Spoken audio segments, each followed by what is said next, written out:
E aí, pessoal, boa tarde.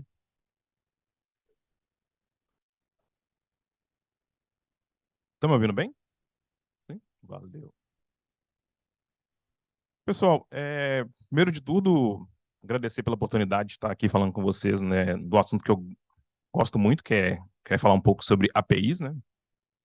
Eu vou contar uma história, diz que mineiro gosta de contar caos, né? Então é um caos. Então, um caos tem uma parte que é verdade, outra parte que é mentira. Então, vocês vão descobrindo aí pelo caminho aí o que é verdade, o que é mentira.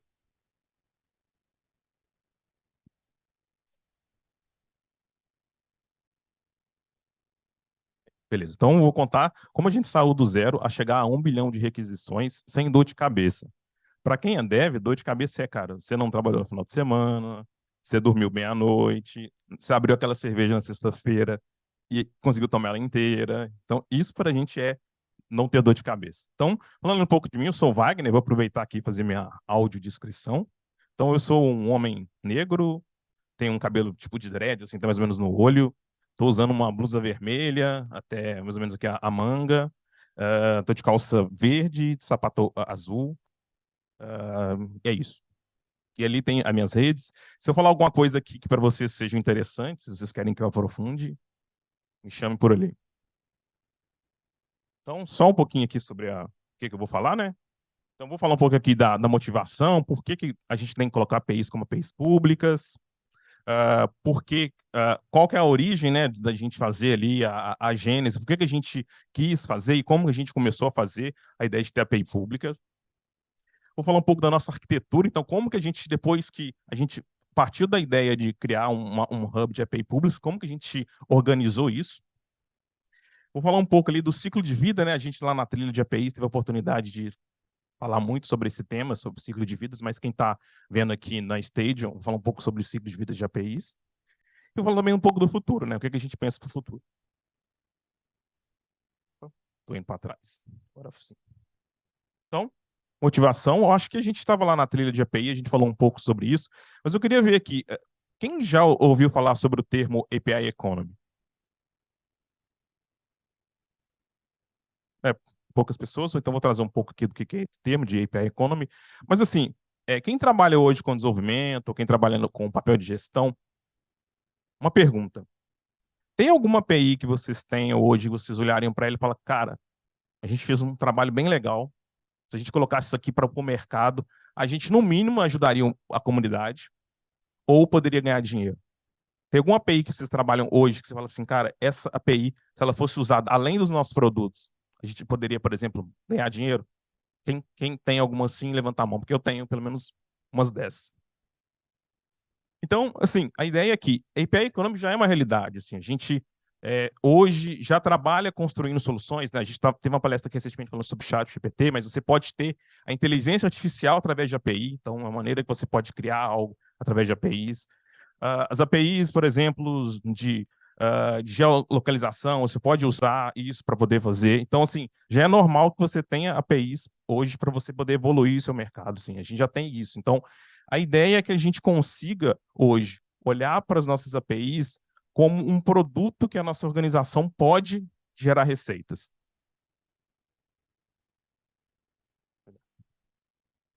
Deixa eu voltar. E aí, quando a gente estuda a respeito assim, né, da história de API Economy, tem uma coisa bem legal que é o e-mail do Jeff Bezos, que ele mandou lá para todo mundo da AWS, né, que ele falava quatro pontos principais, né, assim, que ele falava o seguinte, ó, todos os recursos de negócio ele tem que ser exposto através de API. A comunicação entre equipes tem que ser feita via API. E outra coisa, ele também falou assim, olha, que não deveria ter canais alternativos. Então, assim, aquele endpoint que você mandou para alguém com um token, ou aquele IP que você abriu para alguém fazer acesso, não poderia ser feito daquela forma. E as APIs deveriam ser externalizáveis. E esse ponto aqui do e-mail, né, até é importante falar, né, assim, deve ter pessoas mais novas aí, não nem saber o que é e-mail, né, porque a gente acaba mandando mais e-mail. Pessoal, e-mail, assim, na minha definição, né, é tipo WhatsApp mesmo. Só que ele tem duas características muito, muito interessantes, assim, que eu acho. Né? Que é, primeiro, não tem áudio, isso é maravilhoso. E se você não responder em 24 horas, ninguém reclama. Então, é uma coisa bem legal essa ideia de e-mail. Eu até coloquei o meu ali, se vocês quiserem mandar um e-mail, eu gosto, tá? Pode mandar e-mail para mim que eu gosto.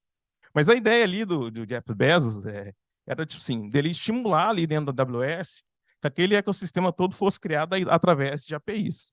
Então, a empresa toda hoje, então, a gente até teve lá na própria trilha um papo sobre APIs com o pessoal da AWS, e eles falaram sobre isso, que todo o ecossistema da AWS hoje é acessível via API. Então, a ideia aí que eu quero trazer é APIs é um ativo da sua organização. Então, as pessoas que levantaram a mão aí e eventualmente têm isso, ou aqueles que a partir de agora começaram a pensar, poxa, eu tenho APIs aqui que podem ser externalizáveis, pensa que você poderia estar gerando receita para sua organização, colocando essas APIs públicas. Então, lá dentro da Hotmart, a gente também teve essa mesma visão. Cara, a gente tem oportunidades de monetizar, de ter integrações com outros sistemas, expondo APIs. E aí a gente começou a fazer o nosso hub de API públicas. Essa imagem aí, ela é na sua primeira versão, na verdade, ela tem uma pegadinha ali, que o nome lá em cima é Hot Connect 2. E qual que é essa pegadinha do Hot Connect 2? É que a gente errou 2 vezes ali.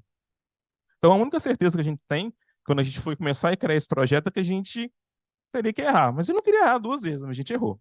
Então, a gente fez um projeto, expôs a API pública, usava ali, né, o antigo Swag, agora o OpenAPI.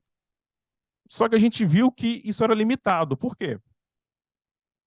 Quando a pessoa queria expor alguma API ou algo do tipo, a documentação não era fácil, a gente não conseguia entender qual o comportamento do usuário.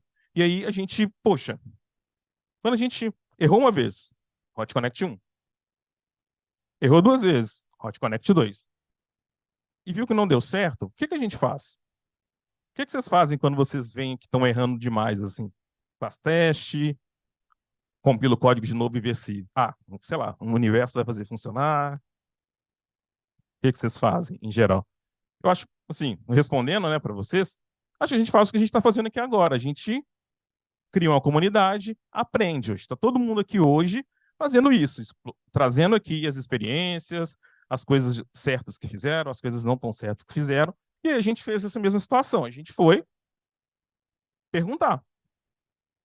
Ó, a gente fez o 1, o 2 e não deu certo. O que a gente deveria ter feito diferente? Então a gente fez um benchmark com o mercado e aí a gente chegou ali em 5 aprendizados. Anota isso aí, que isso aí o ChatGPT não dá, não. Isso aí tem que perguntar, inteirar para saber. Qual que é o primeiro? Tem um glossário. Às vezes você fala assim, a minha API ela vai fazer venda. O que é uma venda? Você tem que ter uma introdução, tem que trabalhar com versionamento. Você precisa de um sandbox. Quem está desenvolvendo com a gente precisa saber um lugar para a gente testar, ver como é que funciona, antes de colocar em produção. A gente tem que ter um suporte ao usuário, deixar o desenvolvedor informado. Quando mudar alguma coisa, quem depende da sua API deveria ser informado previamente e sempre. E aí não só para a questão de API, mas também até para qualquer coisa que a gente cria. Lembre de quem está começando. Às vezes para a gente é super simples, é tão fácil no dia a dia, mas quem está ali começando vai ter que aprender.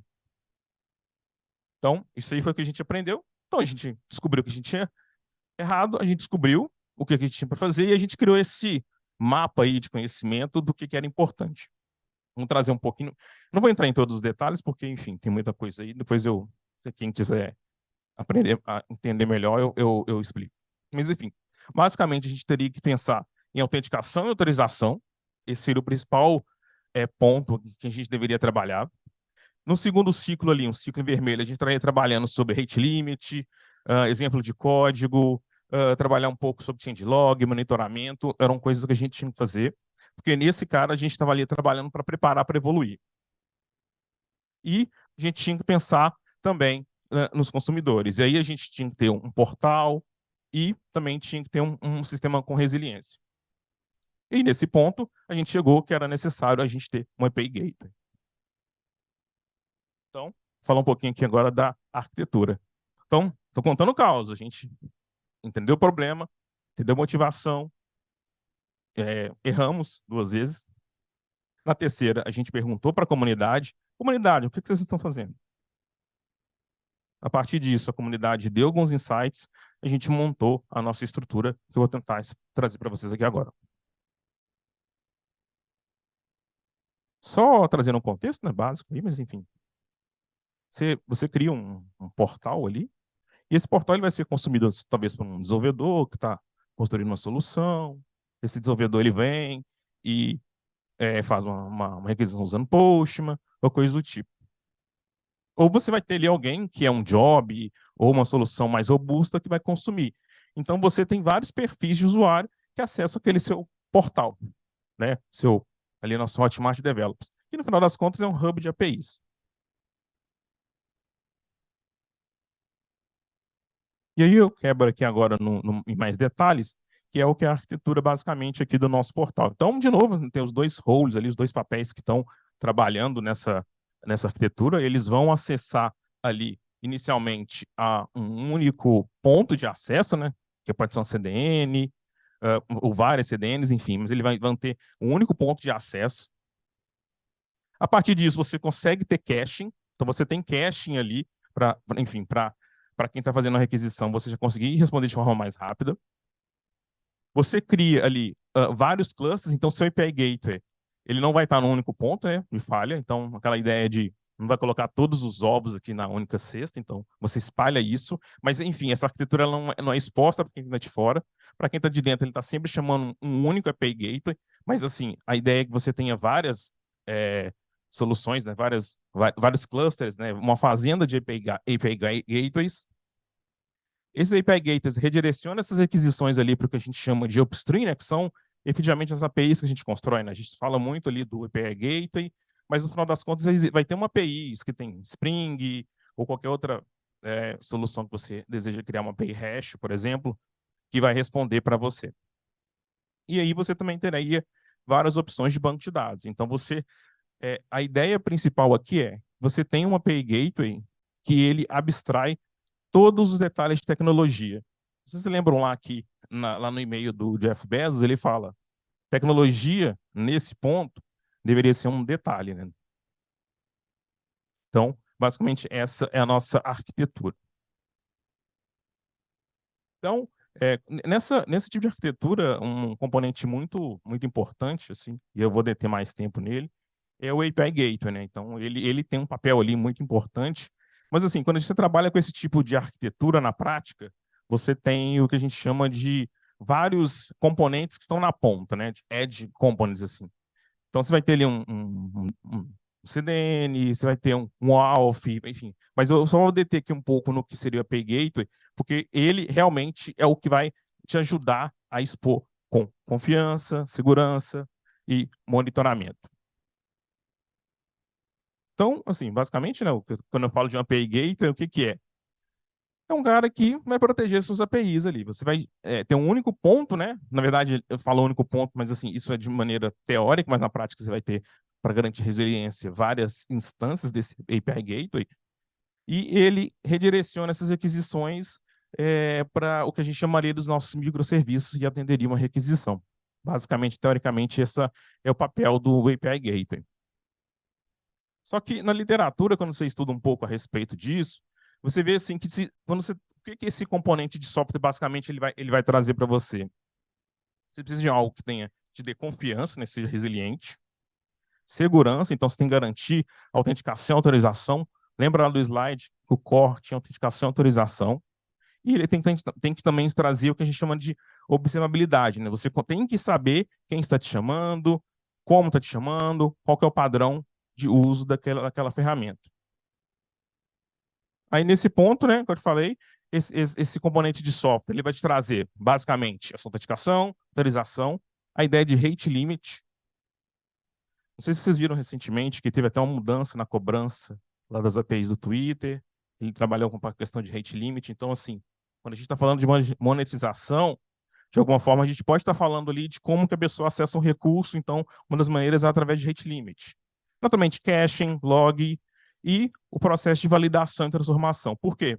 Muitas das vezes a sua API, uma API SOAP, você quer responder com uma arquitetura hash, num padrão hash, ou você tem um campo que foi pensado exclusivamente para atender uma tela, e aquela tela não faz sentido você expor isso para os usuários, então esse processo de validação e transformação é importante. Então, essa é a vantagem que você tem em colocar um API Gate.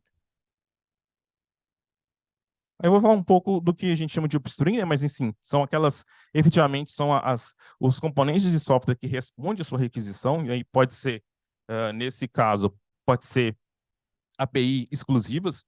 E aí, importante, uma coisa que a gente aprendeu nesse tempo foi o fato da gente ter uma API Gateway que abstrai todos os detalhes de implementação, permitiu que a gente fizesse uma mudança de APIs. A gente tinha uma API com problemas graves de desempenho e não estava escalando legal. A gente fez toda a migração para outra tecnologia, outras estruturas de armazenamento, e isso, para quem era o cliente, quem chamava, abstraía isso. Então, de uma forma geral, essa maneira. E nesse tipo de API, né, as upstreams, né, que você tem ali para poder atender, é importante que esses upstreams atendam, né? Caching, use alguma estratégia de outscale, né, tipo HPA para quem está trabalhando com Kubernetes, enfim, mas você tem que entender que essa API, muitas vezes, dependendo da escala, ela vai precisar atender aquilo de maneira diferente. Então é importante que você pense também em quem efetivamente responda. Nesse caso também você pode adotar arquitetura serverless, ou seja, usar alguma solução serverless para você poder atender, já que sua demanda às vezes é sazonal. Falando agora um pouco também da ideia de armazenamento, o que a gente aprendeu aqui num tempo com a questão de armazenamento. Então, muitas das vezes a gente tem que pensar não só em fluxos síncronos, muitas das vezes você está trabalhando ali com APIs que vão trafegar muito dado. Será que aquela pessoa precisa necessariamente receber aquilo naquele momento? Às vezes ele não está te pedindo para gerar uma quantidade de informação, você pode armazenar isso num bucket S3, por exemplo, ou uma outra estrutura que essa pessoa possa ler isso posteriormente.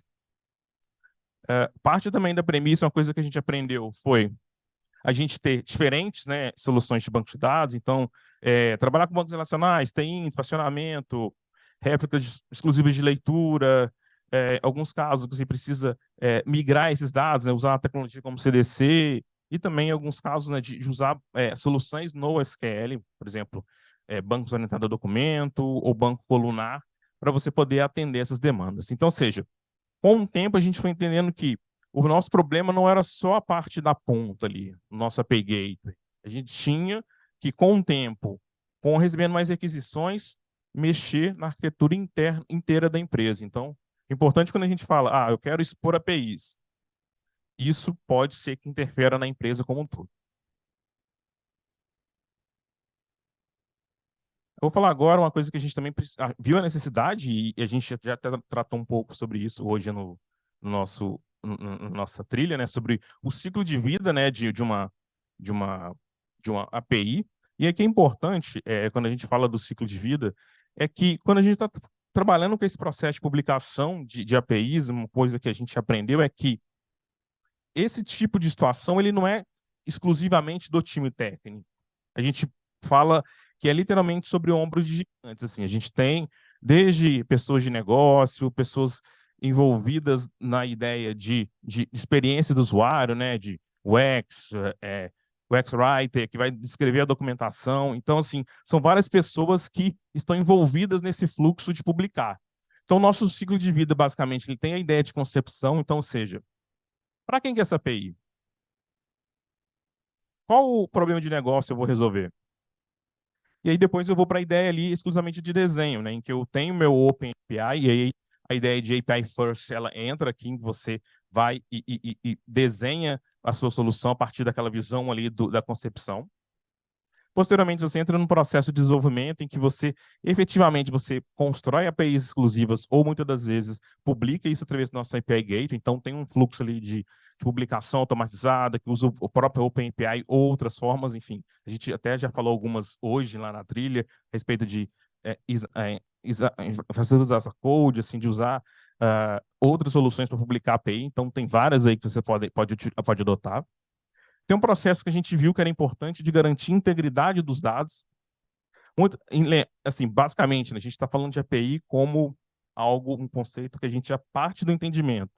Mas a API é uma interface, como, por exemplo, né, uma tela ela é uma interface. Se o seu usuário entra na tela e chama a tela e vê um valor X, por exemplo, e na sua API retorna um valor diferente, você tem algum problema. Então, você tem que garantir que, independente da interface que o usuário acessa uma informação, é a mesma informação. Então, quando você está trabalhando em uma empresa muito grande, ter soluções, testes para garantir a integridade desses dados é importante. Outra coisa que a gente viu é a ideia também ali da validação, que é, junto com outros times, né, time de segurança, time de QA, fazer testes para garantir que essas APIs são seguras e são usáveis. Além disso, a gente tem a parte de monitoramento, que é, como eu falei lá no começo, você registrar os dados, né, dessas APIs, enfim, a partir de logs, e tem sites, entender o comportamento de usuário, e a partir disso você tomar decisões. Aí, finalizando aqui, eu vou falar um pouco de futuro, né? Então, ou seja, a gente aprendeu lá atrás com os nossos erros, a gente foi para a comunidade para tentar aprender, a gente usou esse aprendizado para criar uma solução, mas a gente está sempre evoluindo. Então, qual é o futuro? Então, assim, a gente está trabalhando efetivamente em processo de automação de publicação. Então, a gente tem uma solução hoje de API Gateway, que ela tem umas etapas ainda que precisam ser automatizadas. Então, a gente trabalha nisso, a gente tem ferramentas para poder fazer esse processo de publicação de APIs ser o mais suave possível, né? A gente trabalha muito com a visão ali, né? Até falei ali de Developer Experience, né? Então, entender quais são as necessidades do desenvolvedor interno da empresa para publicar essas APIs. A gente também pensando, né, voltando lá, naqueles aprendizados, lembra de quem está começando, então a gente precisa pensar em SDKs, muitas das vezes quem for consumir a sua API vai ter que fazer o mesmo código várias vezes, então se você já publica para esse cara um SDK, ele já consegue sair lá na frente, então pensa aí num cliente, num cliente, no SDK ou coisa do tipo, e pensar no futuro da empresa, assim, como eu perguntei lá no começo, se vocês têm endpoints que podem ser monetizados, a gente está trabalhando nisso, assim, de ter mais e mais capacidades de negócio lá da Hotmart, que hoje são feitas através de telas, isso pode ser feito através de APIs e a gente conseguir aumentar. Aí só trazendo para vocês a visão do que é a ideia do 1 bilhão, assim, esse aí é o nosso gráfico de requisições, então toda requisição que chega para a gente, ela é registrada. O número ali hoje está aproximadamente em 700 milhões, é a quantidade acumulativa de requisições que a gente recebe. Então, a gente começou ali com 98 requisições, patinamos algum tempo, então, igual eu disse, que é um caos. Então, caos a gente tem que contar também que não só é sucesso. Então, a gente foi entendendo algumas das nossas soluções, foi criando tudo arcabouço, e esse número vem crescendo cada dia mais. Então, a gente tem muito orgulho desse trabalho que foi feito, de ter entendido os nossos problemas, criado soluções que envolvem desde o time de DevOps, time de negócio, time de desenvolvimento, até conseguir, e aí a gente consegue agora cada vez mais receber mais requisições, como eu falei, de forma saudável. Aí só finalizando, quem está em casa também aí, vendo no online, ou quem está aqui, eu queria pedir para vocês para acessar esse QR Code, esse link aí. Uma coisa que eu descobri também que pôr link é coisa de pessoa mais velha, então se não pôr um QR Code, a pessoa não clica no link, então agora eu estou me renovando. Para vocês acessarem a plataforma, darem feedbacks, falar, poxa, o que você contou é verdade, nem tudo aí é verdade, né? O ponto que eu falei que tem algumas coisas ali que nem tudo era verdade. Vai ter brinde. Quem tiver aqui no TDC, fizer o desafio lá, os brindes estão comigo, eu entrego. Mas quem tiver online e conseguir ganhar, eu mando também o brinde para a pessoa. Então, entra lá, dê feedbacks. Como eu falei no começo, é uma construção coletiva em comunidade. Então, o feedback de vocês, assim, né, de especialistas na área de API, vai ser bem interessante. Isso aí sou eu. E se tiver tempo aí, eu abro para dúvidas. Obrigado, gente.